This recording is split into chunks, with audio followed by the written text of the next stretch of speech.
Haya ni maendeleo ya ujenzi wa uwanja wa soka ulioko katika jiji la Arusha unaojengwa na serikali ya Jamhuri ya Muungano wa Tanzania. Haya ni baadhi ya matukio ambayo yamejitokeza hivi karibuni baada ya wadau mbalimbali kuweza kutembelea na kujionea hali ya maendeleo ya ujenzi wa uwanja huo. Mkandarasi wa uwanja huo, kwa mujibu wa serikali, inaeleza kwamba amekamilisha kila kitu katika hatua za awali za kuendeleza ujenzi wa uwanja huo ambao unatarajiwa kutumika katika fainali za michuano ya Kombe la Mataifa ya Afrika mwaka 2027 ambako Tanzania, Kenya na Uganda kwa pamoja zitaandaa michuano hiyo kwa umoja wao.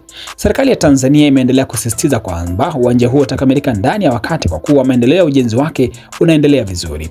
Je, nini ushauri wako kwa serikali ya Tanzania kuhusiana na ujenzi wa miundombinu ya viwanja katika sekta nyingine au maeneo mengine? Hii ni Travo TV. Tuandikie maoni yako. Mimi ni Mbushi Kwelasa.